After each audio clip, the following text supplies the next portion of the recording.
কিছু মানুষকে বোঝানোর ক্ষমতা আমাদের নেই, তাই নিজে থেকে দূরে সরে যাওয়াটাই বুদ্ধিমানের কাজ। পৃথিবীতে সবচেয়ে নরম জিনিস হচ্ছে মানুষের মন। এটা ভাঙতে কোনো হাতুড়ির প্রয়োজন হয় না, শুধু মুখের কয়েকটি অবহেলিত ভাষাই যথেষ্ট। পৃথিবীতে সবচেয়ে আপন মানুষ হলো মা। কেউ যদি অবহেলা করে, দোষ তার নয়, দোষ নিজের। কারণ তার কাছ থেকে তুমি বেশি আশা করেছিলে। তুমি যদি গরিব হও, তাহলে তোমার নিজের আত্মীয় তোমাকে দেখে এড়িয়ে যাবে। আর যদি তুমি ধনী হও, তাহলে তোমার দূর সম্পর্কের আত্মীয়রাও রোজ দুবেলা করে তোমার খোঁজ নিবে। সময় থাকতে প্রিয় মানুষটাকে মূল্য দিও, হারিয়ে গেলে কেঁদে কি লাভ। সম্পর্ক টিকিয়ে রাখার ইচ্ছা যদি দুপাশ থেকেই থাকে, তবে কোনো সম্পর্কই ভাঙা সম্ভব নয়। যদি কমে যায় ভালোবাসা আর বেড়ে যায় দূরত্ব, বুঝে নিও প্রয়োজনের চেয়েও বেশি তুমি দিয়েছিলে গুরুত্ব। মায়া ত্যাগ করতে শেখো, দেখবে কষ্ট এমনিতেই কমে যাবে। যে যত বেশি ভালো সরল মনের মানুষ হয়, তাকে তত বেশি কষ্ট সহ্য করতে হয়।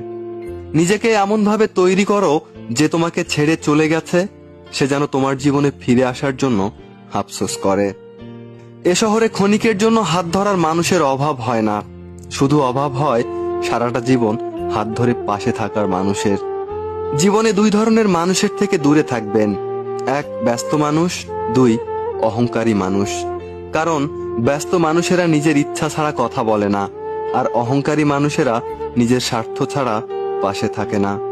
কিছু কিছু সম্পর্ক শেষ হয়েও হয় না, একজন হয়তো বদলে যায়, কিন্তু অন্যজন সেই সম্পর্কের বোঝাটা বয়ে বেড়ায় সারাটা জীবন। গুরুত্ব তাকেই দিও যে তোমার মূল্যটা বোঝে।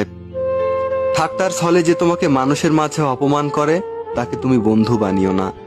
প্রিয় মানুষের সাথে কথা না বলে থাকাটা সত্যিই খুব কষ্টের। ধৈর্য মানুষকে উন্নত করে, আর রাগ মানুষকে ধ্বংস করে। জীবনে তিনটি কথা মনে রাখবে: যে তোমাকে বিপদে সাহায্য করেছে তাকে কোনোদিন ভুলে যেও না, যে তোমাকে ভালোবাসে তাকে কখনো ঘৃণা করো না, যে তোমাকে বিশ্বাস করে তাকে কখনো ধোঁকা দিও না।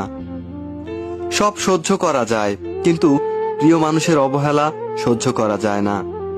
একতরফা ভালোবাসাগুলো এমনই হয়, একজন পাগলের মতো ভালোবেসে যায়, আরেকজন পাগল ভেবে শুধু অবহেলাই করে যায়।